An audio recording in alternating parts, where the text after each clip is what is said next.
How to buy load kay GCash kahit walang internet using Facebook. Yes, you heard it right. Makakabili po tayo ng load kay GCash kahit walang data connection or internet using Facebook.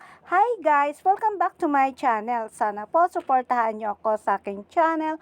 Paki-like, subscribe, and click the bell button para lagi ka pong updated tuwing may bago akong video.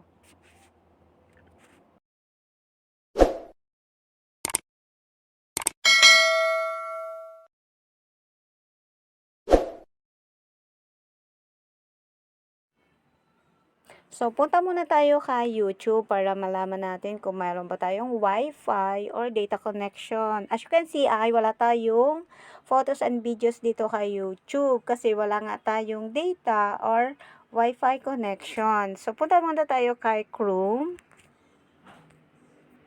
para ma-check lang natin. So, yan. Scan lang ng scan si Chrome. O, nakalagay dyan sa taas, no? Internet connection. So, free data lang yung gamit natin dito. Wala tayong load or Wi-Fi. So, para magkaroon tayo ng load, ay bibili tayo kay GCash using Facebook. So, punta tayo kay Facebook.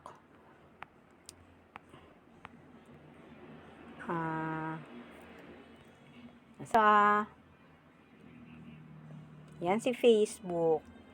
Nakita natin, wala ditong photos and videos. Yan. So, i-click lang natin yung mga photos and videos na yan. O, i-scan siya na ganyan. Tapos, lalabas dito yung free balance, use your balance, or buy now. So, meron ditong 8 GB, good for 7 days for only 99 pesos. So, bili tayo. Click lang natin yung buy now.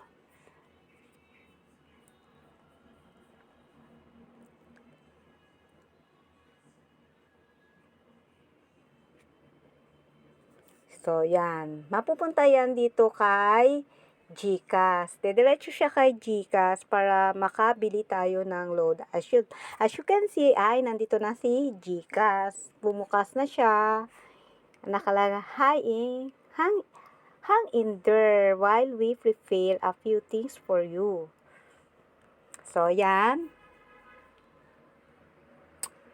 I-click lang natin tong next. Ito yung GCash number natin. At syempre, may laman yung GCash number natin para natin magawa ang pagbili ng load using Facebook kay GCash. And click next.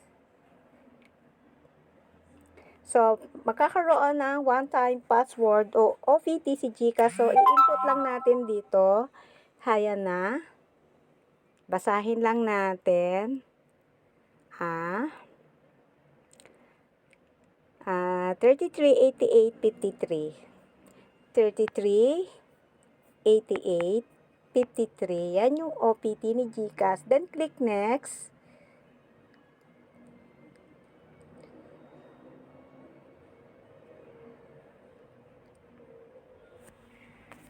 Hintay lang natin na ma-process yung load natin. Then, pasok natin yung password natin kay GCash.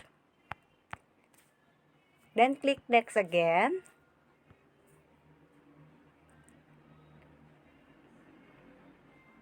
Ayan na. Then, click pay. Ito na. Yan, nagpo-proceed na yung ayan. As you can see, ay successful yung pagbili natin ng load. At reminder guys, hindi po tayo makakabili ng regular load dito. Tanging data pack lang po yung pwede nating mabili kay Facebook para makabili tayo kay GCash. Kasi nadidetect ni Facebook kung ano yung madalas nating ginagamit na data pack.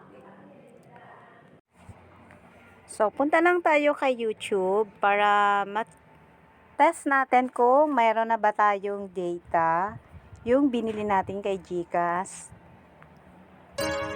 Ayan, gumagana na siya. So, successful talaga yung pagbili natin ng load kahit wala tayong data or internet connection using Facebook.